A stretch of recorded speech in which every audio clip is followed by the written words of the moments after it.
এই হচ্ছে solar sensor light. এর আগে আপনাদের একটা ভিডিওতে লাইটের রিভিউ দেখিয়েছিলাম ও কিভাবে চালাতে হয় সেটা দেখিয়েছিলাম, এবং পরবর্তী আরেকটা ভিডিওতে লাইটের টিয়ার ডাউন দেখিয়েছিলাম, এবং আপনাদের বলেছিলাম যে পরবর্তীতে লাইটটা আপগ্রেড করব এবং কিভাবে আপগ্রেড করলাম সেটা আপনাদের জানিয়ে দিব। তো দেখতে পাচ্ছেন আমার হাতে এই সোলার লাইটটা, এখানে সম্পূর্ণ গ্লু দেখতে পাচ্ছেন। আসলে অতিরিক্ত নিরাপত্তার জন্য আমি এখানে সম্পূর্ণ গ্লু দিয়ে আটকে দিয়েছি, যাতে কোনোভাবেই কোনো পানি ঢুকতে না পারে, যতই ঝড় বৃষ্টি আসুক যাই আসুক।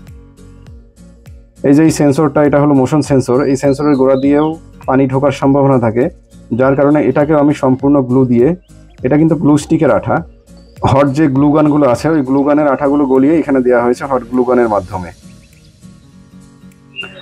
আর দেখতে পাচ্ছেন এখানে একটা তার বের করেছি, তারটা কিভাবে বের করেছি সেটা আপনাদের দেখিয়ে দেই।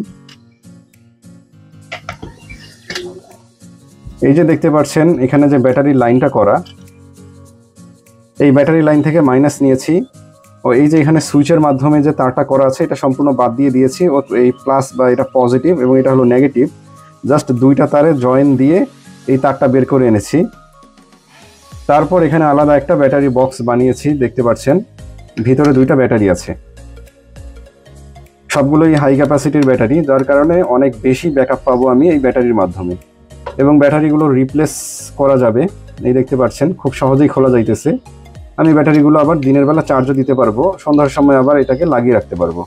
কোনোদিন যদি ব্যাটারি চার্জ দিতে ভুলেও যাই, সেক্ষেত্রে আমার কাছে ব্যাকআপ অনেক ব্যাটারি আছে, সেই ব্যাটারিগুলো আমি লাগিয়ে দিতে পারবো।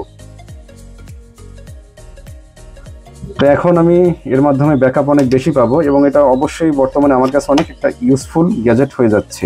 পূর্বে ছিল এই সোলার প্যানেল থেকে চার্জ, যার কারণে দেখা যাচ্ছে যে ব্যাকআপ খুবই কম দিত, মানে ব্যাটারিটাই ফুল চার্জ হতো না। আর এখন ব্যাটারিটা আমাকে আর এটার মাধ্যমে চার্জ না করলেও চলবে, আলাদা ব্যাটারি খুলে আমি যে কোনোভাবে চার্জ দিব, ব্যাটারি লাগিয়ে দিব। তবে এর অটো অন অফ মোডটা কিন্তু এখন অ্যাক্টিভ আছে। বর্তমানে ব্যাটারি লাইন দেয়া আছে, এখন দেখতে পাচ্ছেন এটা অন করলাম, যখনই সোলার প্যানেলে সূর্যের আলো পড়বে বা যে কোনো আলো পড়বে তখন কিন্তু লাইটটা অটোমেটিক অফ হয়ে যাচ্ছে। আবার এটাকে উল্টো করে সোলার প্যানেলে অন্ধকার করে দিলাম, দেখতে পাচ্ছেন অটোমেটিক জ্বলে উঠেছে।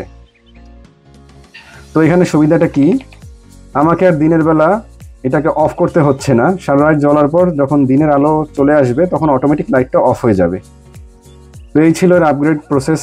আপনারা যদি চান এভাবে লাইটটাকে আপগ্রেড করতে পারেন, এভাবে আপগ্রেড করলে এটা অবশ্যই আপনাদের জন্য ভালো একটা ইউজফুল গ্যাজেট হবে, লং টাইম ব্যাকআপ দিবে, সেন্সর মোডেও চালাতে পারবেন, আবার অলওয়েজ অন মোডেও চালাতে পারবেন, হাই ব্রাইটনেস মোডেও চালাতে পারবেন, খুব ভালো সার্ভিস পাবেন লাইটটা থেকে। এটাতে নষ্ট হওয়ার মতো আর তেমন কিছু নাই। আর যে বডি ব্যবহার করা হয়েছে এই বডিটাও মোটামুটি অনেক শক্তপোক্ত, মোটা প্লাস্টিক, অতিরিক্ত সূর্যের তাপে যে অল্প দিনে নষ্ট হয়ে যাবে এমন ভাবার কোনো উপায় নেই, অনেক লং টাইম ইউজ করতে পারবেন, ভালো টিকসই হবে। আর এখানে যে সিওবি এলইডি যে ব্যাপারটা, এখানে কোনো হিটসিঙ্ক নাই, আপনারা যদি চান তাহলে এখানে সিস্টেম করে হিটসিঙ্ক লাগিয়ে দিতে পারেন। এখানে মোটামুটি অনেক জায়গা পাবেন, হাফ ইঞ্চির চেয়ে একটু কম পাতলা যদি হিটসিঙ্ক থাকে সেক্ষেত্রে আপনারা সেই হিটসিঙ্কটা এখানে লাগিয়ে দিতে পারেন।